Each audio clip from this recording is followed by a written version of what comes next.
Happy Bitcoin Monday, freaks. It's your boy Odell here for another Citadel Dispatch, the audience funded show focused on actionable discussion only. Citadel Dispatch has no ads or sponsors. It is funded by you guys, it's funded by our audience. I appreciate all you who continue to support the show. I could not do it without you. The easiest way to support the show is through podcasting 2.0 apps like Breeze, Fountain, Podverse.fm. You simply load the app up with sats, search Citadel Dispatch, press the subscribe button, pick how many sats you think this show is worth per minute, and then as you listen, it will automatically send sats to my node. Podcasting 2.0 also has a boostergram feature. A boostergram is a flat payment that you send, one lump sum payment, and it can include a message. You can think of it kind of like a global comment section. And the top boostergrams from the previous episode are read at the beginning of every episode. You can also support the show by going to citadeldispatch.com. I have a BTC Pay server there. You can support through on-chain Bitcoin or Lightning Bitcoin through that BTC Pay server. I also have a Paynim, which uses BIP47, supported by Samurai Wallet and Sparrow Wallet. My Paynim is Odell, very easy to remember, so you can send support that way. I do thank all the freaks who continue to support the show. Like I said, I could not do it without you. And now I understand that it is a bear market. If you cannot support the show via sats, it's completely respectable. You can also support the show by subscribing, leaving a review on your favorite platform, whether that's Twitch, YouTube, or your favorite podcast app. Still, Dispatch is available in all podcast apps. Consider sharing it with your friends and family. That really does go a long way, and I appreciate all of you who do that.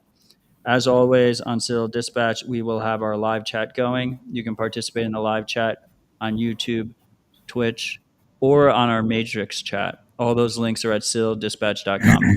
Chat is if you click that citadel.chat link.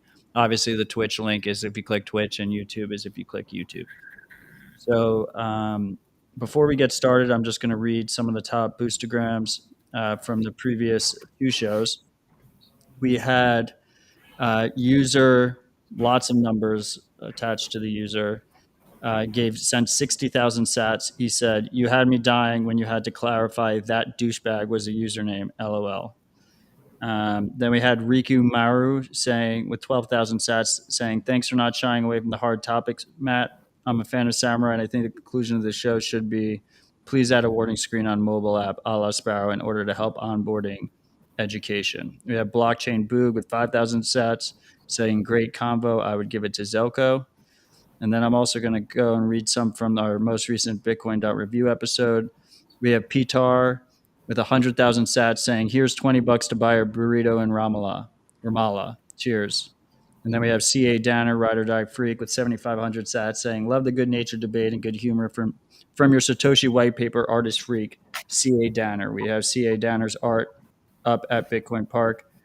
I really do appreciate you, CA. And then we have Nomad Joe, last but not least, with 2,222 sats saying, "Thanks for the research info." Anyway, you can read all the boostergrams in your favorite podcasting 2.0 app. They're all public. I will continue to read them in the future. I do appreciate all the support once again. So with all that said, we have a very interesting guest and topic lined up for today. You may have heard me talk about their project in the past. That project is silent.link. It is a website where you can pay with Bitcoin without any KYC info and get a mobile phone eSIM. If you remember those SIM cards that we use to enable a mobile phone, now they have digital versions that you can download right to your phone. And you can buy one of these at silent.link. And we have, I believe, the founder of silent.link or one of the lead maintainers on the show today. How's it going, Silent Link? Good. Happy Bitcoin Monday, freaks. Happy to be here with you today. Hit me with some hard questions. It's a pleasure to finally have you, my dude. I know you listen to Dispatch regularly, and I've been trying to get you on the show for a while now. Of course. So I mean, let's just we're both planning on keeping this conversation tight. right to the point. As always, freaks, if you have any questions or comments, just throw them in the live chat and we will get to them. Let's start with just a basic rundown of the offering of Silent Link. What does Silent Link offer people? We offer buying anonymous eSIMs, eSIMs that are completely decoupled from your official identity. We do not require anything. We do not require even an email address. You just pay Bitcoin and get an eSIM that can have or a number or be just data only eSIM. Right. So you can there's two offerings. There's one where it's just internet data only. You don't have a phone number attached to it, and then there's one that's more expensive that you have a phone number attached to it.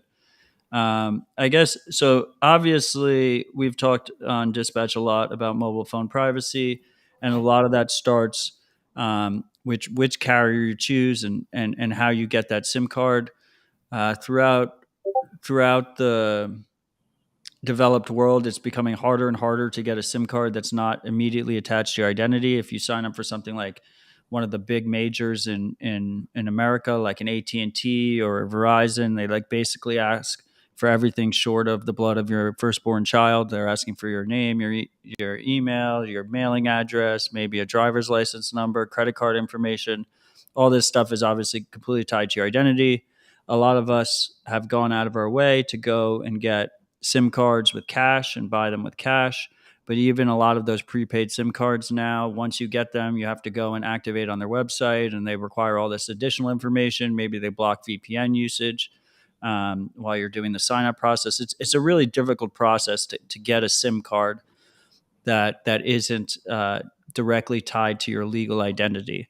Now, how are you able to offer us the ability to buy these eSIMs without giving you any personal information when all of these other companies aren't able to do that? That's because we're a little bit deeper than the front end of the major operators that actually have this task of identifying their customers, mostly because they're related to advertising, I guess, but for surveillance, of course, too. When you deal with, say, bulk offerings, when you buy numbers, when you buy channels, when you buy SIM profiles, there is actually no requirement to provide KYC information. With the exception of phone numbers. Phone numbers were difficult for us to source without KYC requirements. But we managed to get United States phone numbers and United Kingdom phone numbers for some limited time. We were offering Dutch phone numbers, but at the moment we are out of the stock, and we are still looking for a way to source non KYC numbers to offer you. So from your perspective, when you're operating this business, it's easier for you to get that data only SIM than it is for you to actually get provisioned phone numbers. Yes, of course.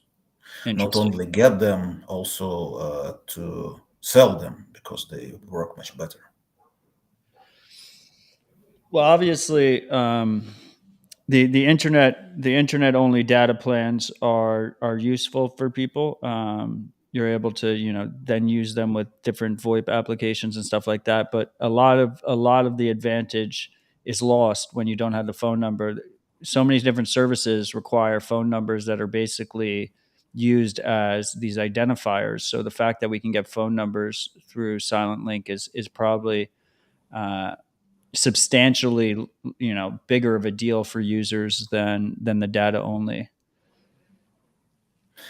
Yes, but as a responsible vendor, we always warn our customers that when they get these numbers, they're dealing with outdated technology, and they always in a risk of identifying themselves, like, for example, using these capabilities of voice and text by actually talking and receiving messages from other people, and all this is logged, and voice is voice fingerprinted, and actually it doesn't make much sense to buy one of our identity plans and then start talking on the phone like in the good old days.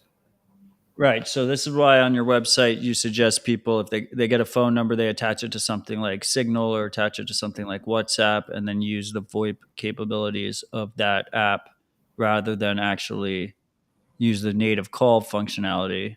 But also your the your plans don't include outbound calls. Users cannot make outbound calls. What's the reasoning for that? There are several very strong reasons for that. First and foremost is that once we offer outbound call and text capability, we have to deal with enormous volumes of abuse and spam. It's not really feasible for us. Second, it doesn't make much sense in terms of providing an anonymous service because, as I have already mentioned, uh, subscribers get immediately voice fingerprinted on their calls. So it simply doesn't work that way. These are main reasons. And another more technical reason is it's a little bit easier to source phone numbers with inbound voice capability without outbound voice capability with no KYC information. Right. So a lot of it is just how, what you have available to you. Yes, yes. And what we can further like sustain as a service. Because if we become a place that where most of the spam is originated, we finally just will be shut down. That's all. Right. That makes sense. Um, so, I mean, we have Communer in the Matrix chat wants everyone to know that the Matrix chat is the best chat. I just want all the freaks, if you're a new freak, just to be aware that that Matrix chat goes 24/7, 365. So even when we're not broadcasting live on Dispatch, we have a lot of great discussion over there, and you should consider joining even if you're participating through YouTube or Twitch. Um, so what's the reasoning? So outbound calls are not allowed. Outbound texts are not allowed. Um, but inbound calls and text are allowed. Is that just to give users options? Like, why not disable both of those too? If part of it is privacy reasons. Because inbound calls and inbound text is what you need to register accounts. Oh, of course. Right. Like I'm signing up on Signal, it's going to send me a confirmation text, or I'm signing up on Twitter, it's going to send me a confirmation text with a code, and I'm going to need that. That's why it's called identity. Right. And then if you ever need to call public switch telephone network, i.e., regular phone numbers, we suggest that you sign up for some VoIP service of your own choice. We will not ever offer this service because we do not mix the risks in one place. Right. You sign up. Preferably, it should be anonymous and paid with Bitcoin, and use that to call a public telephone network. Right. That makes sense to me. So you answered this question on Twitter that someone had. Horizon Compass had this question. Um, does Silent Link use roaming all the time? And what is the advantage of using a foreign identity account, aka using a UK number in the US versus a US number in the US? Do you want to go into that a little bit? Let's start with why does Silent Link use roaming all the time? It's actually an old trick. Uh, VIP persons were using roaming SIM cards for as long as SIM cards exist. it's actually much more difficult to surveil a SIM card that's not issued by a local operator that came from some other country.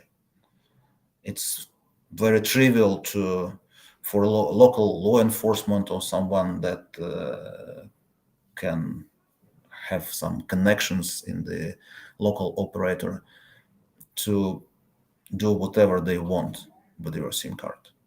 If it's issued by some foreign telecom, it's much harder. So if I'm using the US identity on Silent Link and I'm getting a US number, that's a US number provided by a non-US based telco, or is that Uh, Actually, yes. We source numbers separately from where we source SIM profiles and where we get the roaming service. These are all different entities, different operators, and we make sure that this is all interoperable. so if I'm using a US identity, we got a US phone number through Silent Link and I'm using it in the States, I'm basically roaming on T-Mobile or something like that. But T-Mobile hasn't provided me the SIM. The SIM is a different telco, and as a result, T-Mobile has less ability to basically pull files on me. Did I get that correct? Yes, yes. First, they do not know your identity. Right. Second, they do not ever know your phone number because when a foreign SIM is roaming in the carrier network, the carrier does not know its phone number. They operate internal ID. It's called IMSI. Right. And that's different. That's different than the IMEI. Yeah, IMEI is a hardware identifier. Got it. And the IMSI is the SIM identifier, Yes, exactly. um, so BTC Pins asked if he uses an eSIM on his phone that also has a SIM in it, like a physical SIM that's attached to his identity. The two can be linked, correct? Theoretically, yes, but in practice, they will have different IMEIs because the SIM part of the phone has one IMEI and the EUICC, this is the eSIM part of the phone, has a different IMEI for Oh, all the so phones that I know. so it's not actually They, horrible. It's better to use a fresh phone, but it's not horrible. yes, of course, the manufacturer knows the link between those identifiers, but for the carrier, it's not trivial. Got it. Can the carrier that I'm roaming on tell I that I bought my SIM on Silent Link? Uh, yes, it's possible because all most of our eSIMs come from one roaming partner. So the most of them appear as if you're a visitor from Poland or Israel. Got it. But we will be offering more eSIMs from different vendors as well. Love that. And BTC Pins made an interesting point about the previous SIM, physical SIM versus eSIM. Google would have a database of both of those identifiers. So presumably if it's a pixel, so presumably the manufacturer could link the two, right? If it's like an iPhone or a Pixel or something. Sure, manufacturer can do that. Buy a new phone. Right. It's always better to buy a new phone, fresh phone. Sure. Okay, Yes. that makes sense to me. So I mean, one of the main questions that I've always had is obviously if I'm using silent.link, when we talk about phone privacy, um, there's two main trust factors that in my head, and one is if you're using plain text, just regular SMS messages. Obviously, those are like postcards; they're not encrypted. The carrier can read them. And the other is regular phone calls. But let's say you're not doing either of those, so they're going through an app or whatever that's encrypted, like Signal or Matrix or something like that. The secondary trust factor is that there is an ability to triangulate your location using near cell towers. So they take three cell towers and they're able to track your location based on those three cell towers. Is Silent Link, are you able to, if you were coerced, if you were forced to, or if you wanted to do this, are we putting trust in you not to triangulate our location? Is that possible for you? Actually, we have no information at all. We are kind of retailers. So the only information that we have is the date and time of purchase. That's all. So if one of our users is targeted, uh, then what actually happens is this. Uh, the authorities might follow the number. They will come to the number pool operator. From there, they will go to a roaming provider. From there, they will eventually get to a local carrier, and only the local carrier has the location information. Got it. So they have to go through all those hoops before they could actually figure out what towers it attached to. They couldn't just go, if I was roaming on T-Mobile, they couldn't just go to T-Mobile and be like, where the location is. If they know that you were located in some spot, then of course they do not need to go all the way. They just can continue locating you based on your previous location information. Right. They take that device and then they just track that device or Yes, yes, that, they that already SIM know identity. your IMEI and they can follow it. Got it. What would you, and I think this is kind of connected to the last question. Um, I mean, so it's really hard for in America. It's gotten increasingly difficult to get um, to get a phone number without attaching it to your identity. Uh, it, I, you seem to allude that a lot of it is based on corporate the need for corporations or corporations desiring to sell our marketing data. But it seems like there's also a major regulatory push to force KYC information when you buy a phone number. Um, so as a result, when someone sees a service like this that seems almost too good to be true, like I can just literally just go to the website, pay with Bitcoin, press the download button, and then my compatible phone that's compatible with eSIMs literally just all of a sudden has cell reception and a phone number, and I can top it up with Bitcoin without providing an email or anything. The first thought is this must be an intentional honeypot. This must be a spook. This must be someone who's trying to de-anonymize people that want privacy or Bitcoiners specifically. What do you say to people that have that concern? Well, if someone doesn't ask you for your identity, it doesn't make him a spook. And that's a very We are succinct. just a way. We're just a way not to provide this information. That's it. So why do you think there aren't other? Why are you the only ones? Like why are you the only ones? Like are there other services that I can use out there that I can just pay with Bitcoin and just not give up any information and get an eSIM? Why do you None think that you're we the only know one? of. None that we know of. I guess that's not because it's inherently impossible to provide the service, as I have said already. It's because people that are in telecom do not trust Bitcoin as a means of payment yet.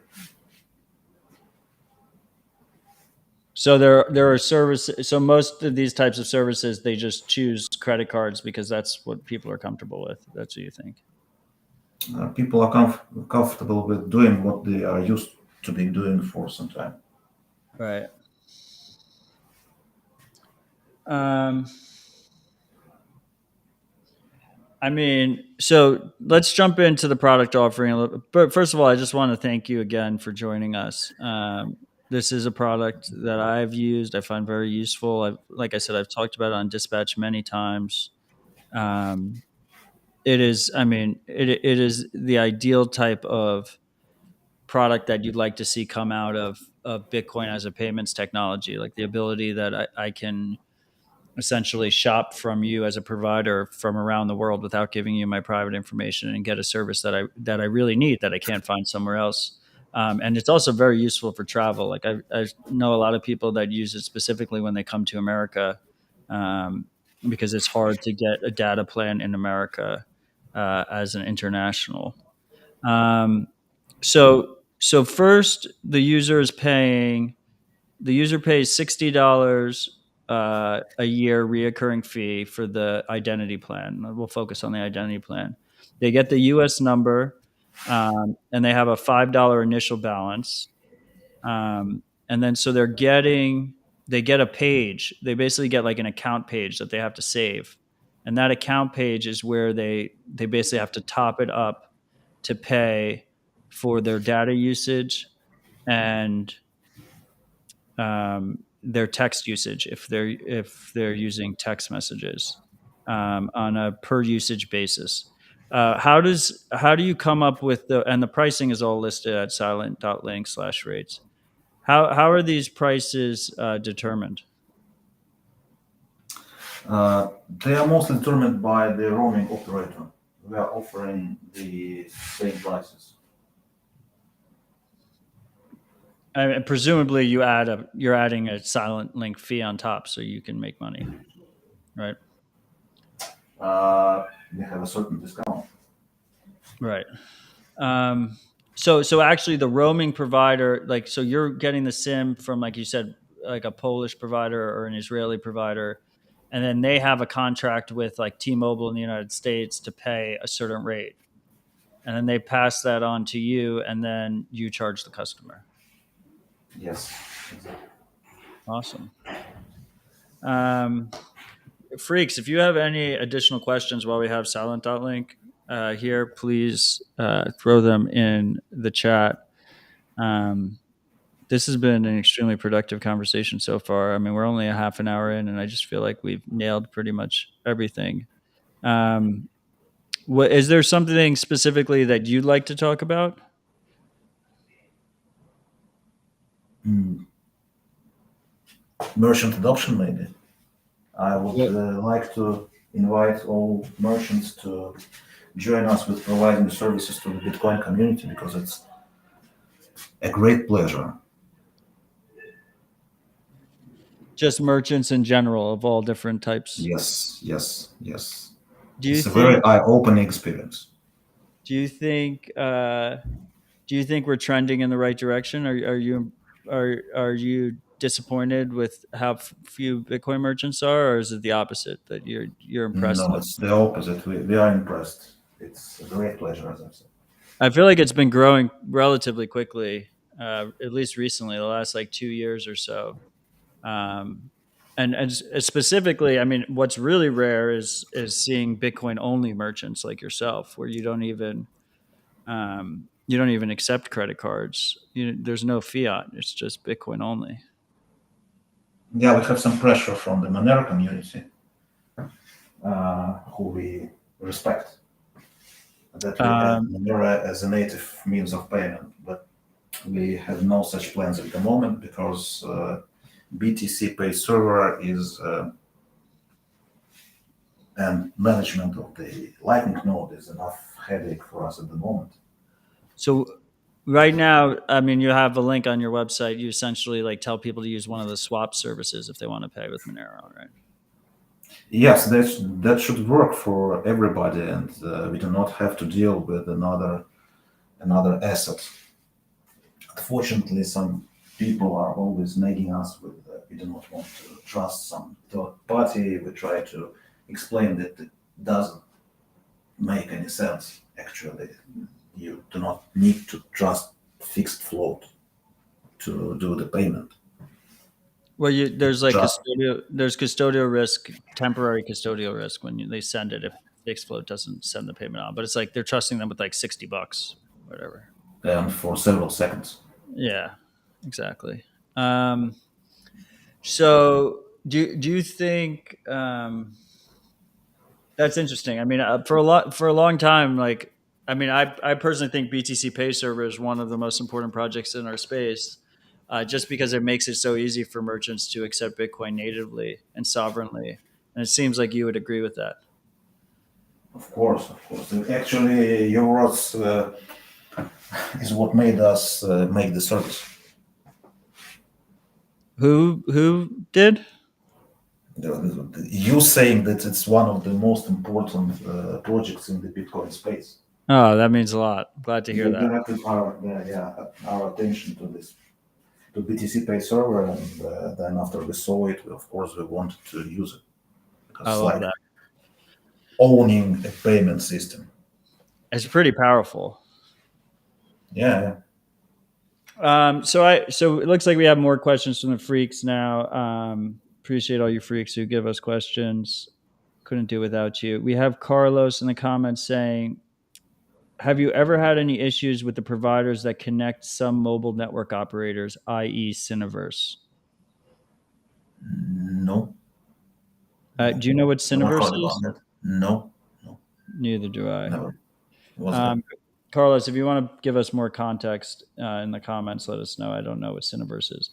We also have Dread, Ride or Die Freak Dread, in the Matrix chat asking any thoughts around streaming Lightning as a payment for data SMS. I would like to see Lightning used for everything. It's great technology. I mean, that seems like way more complicated to implement than just topping up on the website. Um, Yes. but it's a cool concept. Is there any? He's also asking: is there any kind of VPN proxy bridge functionality built into the eSIM for places like China? A great question. Actually, our eSIMs are very useful in China and in United Arab Emirates because they completely circumvent the state firewalls. Well, because they're Means roaming. just yes, yes, because the data goes to Poland or Israel, and it goes to the internet from there. Oh, So that's no interesting. Great China firewall. Unfortunately, Chinese Communist Party goes to great lengths to forbid any eSIM compatible phones from China. So you cannot buy an eSIM compatible phone in China. You can only bring it from abroad. But oh, I see. So the phones aren't even sold there. You have to get the physical phone. You have to get abroad. Yes, yes, the iPhones and the Pixels. I don't know if they have Pixels, but they have iPhones definitely, and the iPhones that are sold in China do not have eSIM capability at all. Oh, so like the new iPhone, the iPhone 14 that they made a whole big deal about being eSIM only, the one that's sold in China is going to have no eSIM compatibility whatsoever. I wonder what they're going to do. But all the previous models that were sold in China mainland had no eSIM capability whatsoever. That's interesting. I mean, my understanding, just for a little bit of context, with the iPhone 14 is Europe is forcing them to have a SIM card slot. So the European version of the iPhone 14 will have a SIM card slot and eSIM support. And then the US version will not have a SIM card slot, will only do eSIM. And now my assumption here is the Chinese one will be SIM only. And they just have three different SKUs. for the Maybe different. with two SIM cards. Oh yeah, they could do two SIM cards. And funny story with that, but they don't have the SIM functionality, physical SIM card functionality in the U.S. So someone opened it up, and it's got like a plastic block in the place where the SIM card would be because they didn't want to make it, a different phone model, and they didn't want it to bend when they click it. So they had the space for it. They just chose not to do it.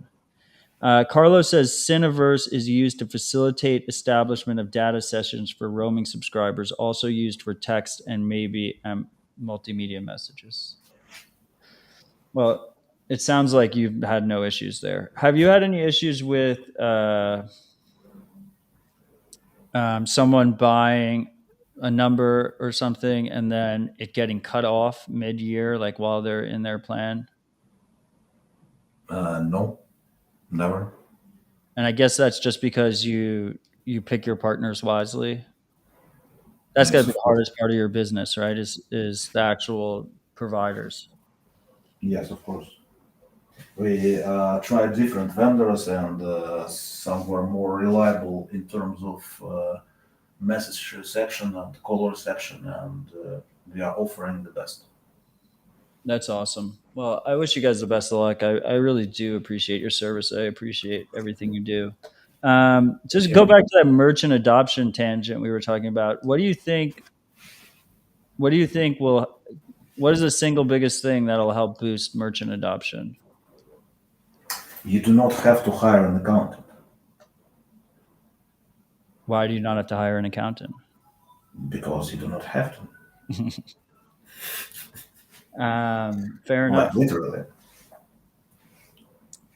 Um, I mean, it's pretty cool that you can just offer your business globally, just accept Bitcoin, not deal with banks or anything. Um, well, freaks, if you don't have any more questions, I'm going to wrap this thing up because this has been probably the highest signal 40 minutes I've ever done on Dispatch.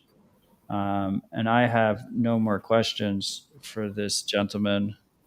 Um, we'll give you like a little bit more time if you have any last minute questions. Let me see if Twitter has mentioned anything. Don't see any Twitter questions. If I have Um, more time, you have plenty of time. I'm here. I'm here for you. What do you want to talk about? I would like to encourage our subscribers to use VPN. I would like them to understand the difference between VPN services and self-hosted VPNs. Some are better for one things, and some are better for other things. Uh, I would like to encourage them to study Tor network and Hunix. Great project. What was this? What was the second project? Hunix. Oh, Hunix is yes. the proper way to use Tor. Right. On your VPN comment, this is a topic that I talk about a lot. You want to go into what when you should be using like a hosted VPN like Mulvad versus using your own self-hosted VPN on some kind of virtual private server somewhere? Well, it's, obviously, if you use something like Molvat, you kind of supposedly have an anonymity set of other users. Whereas if you use your own VPN, then your IP address connects all your activity. But I guess for maybe not majority, but the large portion of people, it really makes sense to study the self-hosted VPN option. Well, so I mean, when I look at the trade-off when you're using a hosted VPN, when you're using a hosted VPN, you're trusting the hosted VPN provider. So if you're using Mulvad, Mulvad says, um, we don't take any logs. We're not tracking your internet traffic, but there's no way for anyone to prove it. It's a trust relationship. Now, Mulvad is similar to your offering in that it doesn't even ask for an email address. You literally just get an account number. You pay with Bitcoin, you get an account number. So they don't specifically know who you are, but they obviously know your IP addresses, stuff like that, when you connect to the network. And you are trusting them with your internet traffic. But the benefit there is if you go to some website, let's say you go to google.com, your IP address shows up as every other Molvad user that uses that. So you have the anonymity set of the crowd there. Now, if you use a self hosted VPN, you don't have to trust a hosted VPN provider because you're running it yourself. But if you go to Google and then you go to Facebook and then you go to Amazon or something, that same IP address will be linked across all three of those sites. So they have different benefits and negatives, and you kind of have to weigh them depending on what you're trying to achieve and what your threat model is. Do you think that was well put? Yes, absolutely, exactly like that. But now it's quite easy to host the VPS without providing your identity as well. Do you have any recommended services for that? Luna Node, Luna. for example. Luna requires a Yes, phone number. Oh, but you could just use your Silent Link phone number. exactly. Fair enough. Um, we have, I mean, obviously, you just told everyone they should look into VPNs and run a VPN when they're running Silent Link. But BTC Pins asked, is there much benefit to doing that? So why do you tell people that they should do that? Using a VPN because we actually do not want even our roaming partner to be able to snoop into the data traffic. And maybe having a Polish or Israeli IP address is not the best option in all the cases. So we would like to point our users to the fact that they are absolutely free to have control over the IP address by using VPNs. Yeah, I just like the constant push by you, and even all the literature on the website is what I've talked about a lot, which is this idea that you know to if you're running a privacy, if you're running any business, like really you should want the least amount of information on your customers as possible. You don't want that liability. I don't want You don't want to know what they're doing, because then all of a sudden, like, you could hand over that data, you could be forced to hand over that data could leak. And I really just appreciate how it's constant with you, that you just don't want, you want as little information on your users as possible. Yes, exactly. Exactly. Thank you for pointing that. um, Awesome. Do you have any additional thoughts before we wrap? Uh, a big shout out to Spectre Wallet team and Stepan Snigarev in particular. is, If is not their great product, then I don't know how we would operate our business because uh, actually we believe only in do-it-yourself hardware wallets. Oh, so you actually, like, you use their Spectre DIY hardware wallet? Several of them, and we are constantly buying more for our partners, for our friends, for our relatives. That's awesome.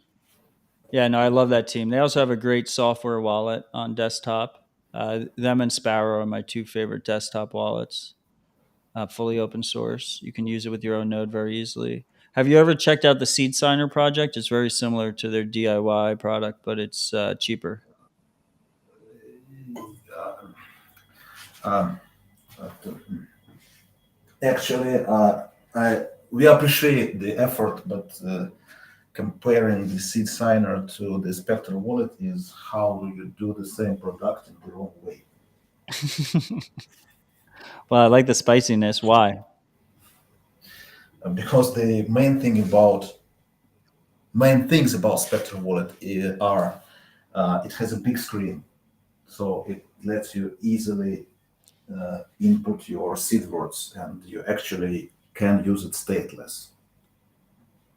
And only by using it stateless, it gives you the ultimate freedom and ultimate security. With That's seed a good signer, point. unfortunately, you are tied to your hardware device. You cannot easily input your seed words. But they are you aware of their seed QR format? You have to store this QR somewhere. Yeah, I'm aware. It's like a never-ending riddle. You solve this part, you have this part, and it never Have ends. you? That's very fair critique. It's definitely a much smaller screen. It's harder to input seeds in. Do you ever use the smart card feature on the Spectre DIY? Not us, but some of our partners do. It's kind Yes. of cool that you have that as an option. Yeah. Yeah, Um, in some for some use cases, it's great, great. well, And we anyway, like that go the on. the board does not have any communication capability at all, Right.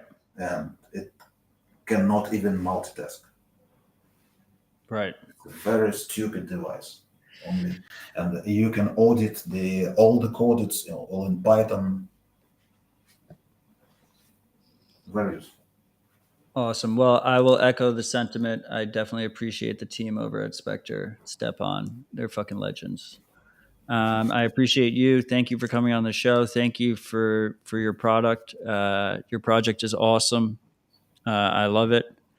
I hope you continue to listen to Dispatch. And if I get as I use it, if I have any more feedback, whatnot, I will not hesitate to reach out to you. And I hope you'd be willing to do the same. If you need anything from me, just consider me at your service in terms of feedback or anything else. Thank you so much. It's been a pleasure. Thank you, sir. To all the freaks, reminder that's silent.link. Very easy to use. I hope you all found this helpful. If you have any more questions for silent.link, hit us in our matrix chat. If you go to citadeldispatch.com, it's right there, citadel.chat.